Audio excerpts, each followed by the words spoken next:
ఆలయాలకి పాతకాలంలో ఉన్నటువంటి పెద్దలు ఏం ఆలోచించారంటే, ఆలయ నిర్వహణ భవిష్యత్తులో భారం అవుతది. అర్చకుడికి జీతాలు, అలాగే గుడి నిర్వహణ, గుడిలో స్వామివారికి సేవలు ఇట్లాంటియన్నీ కష్టమవుతది కాబట్టి, తమ ఆస్తులని గుళ్ళకి రాస్తూ, మేమిచ్చిన పొలంతో, లేపోతే మేమిచ్చిన స్థలంతో, మేమిచ్చినటువంటి దీంతో, దీని మీదొచ్చే ఆదాయం స్వామివారికి నిరంతరం రావాలి అన్నటువంటిది రాసుకొచ్చారు. దానికి అనుగుణంగా అప్పట్లో కమిటీలు వేసుకుని గుళ్ళను నడిపేవాళ్ళు.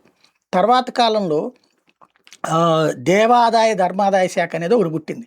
అది ఎందుకు పుట్టిందయ్యా అంటే, ఇలాగా ఎవరైతే కమిటీ వాళ్ళు గుడులు నడుపుతుంటారో వాళ్ళు రూ. 10, రూ. 20 తింటున్నారు.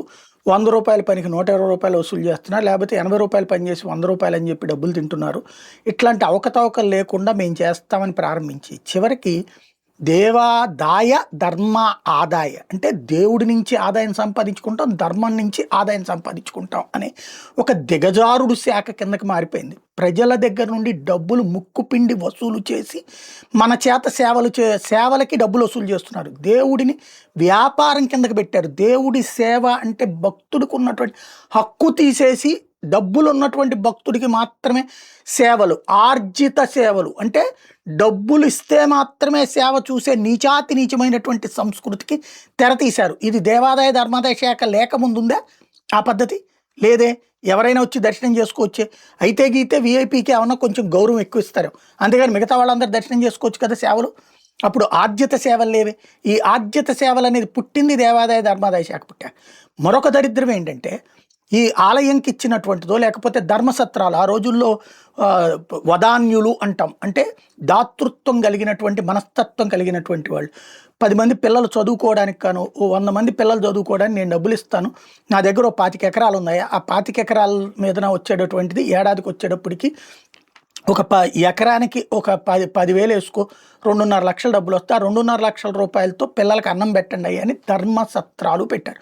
అక్కడ పడుకోవడానికి, తినటానికి, ఉండటానికి ఇట్లాంటి అంటే అన్నదానము ప్లస్ ఉండటానికి ఇది మెయింటైన్ చేయడానికి ఒక ధర్మసత్రం కట్టించి, ఆ ధర్మసత్రం మెయింటెనెన్స్ కోసం పొలాలు ఇచ్చిన వాళ్ళు ఉన్నారు. అక్కడే భోజనాలు పెట్టడానికి, అన్నదానానికి డబ్బులు ఇచ్చినటువంటి వాళ్ళు ఉన్నారు. దానికోసం పొలాలు ఇచ్చిన వాళ్ళు ఉన్నారు. వాటన్నిటిని కూడా తీసేసుకుని చివరికి ఇప్పుడు ఆ ధర్మసత్రాలు ఎక్కడా భోజనాలు పెట్టరు. ఏ ధర్మసత్రానికి సంబంధించినటువంటి భూములు ఎక్కడ ఉన్నాయో తెలియదు. ఇప్పుడు ఆ భూములన్నిటి ఎవరికో లీజుకి ఇస్తారు. ఆ వచ్చిన డబ్బులు వీళ్ళ జీతాలకే చాలు. ఇది ఒక దరిద్రం.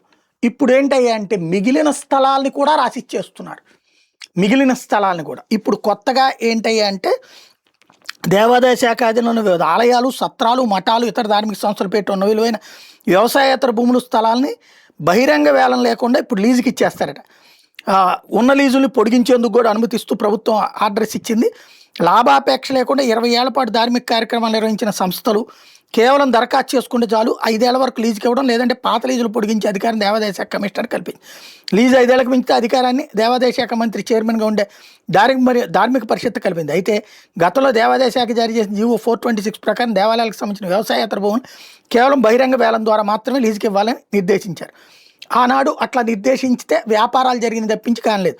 ఇప్పుడు ఒక మంచి పని చేస్తున్నది ఏంటంటే, లాభాపేక్ష లేకుండా 20 ఏళ్ల పాటు ధార్మిక కార్యక్రమాలు నిర్వహించిన సంస్థలు అంటే ధర్మ సంస్థలు, స్వచ్ఛంద సంస్థలకు ఇవ్వాలనుకుంటున్నారు. ఇది చాలా మంచి ఆలోచన. ఇంతవరకు నాశనమైన వ్యవస్థని ఒక దారికి తెచ్చేటటువంటి వ్యవస్థ. తద్వారా ధర్మపరులైనటువంటి వాళ్ళు ఆ సత్రాలని వాటిని తీసుకుని అక్కడ ఉన్నటువంటి స్థలాల మీద వ్యాపారాలు పెట్టించినా, లేకపోతే ఇంకోటి చేసి దాంట్లో భోజనాలు పెట్టించేటటువంటి అవకాశం.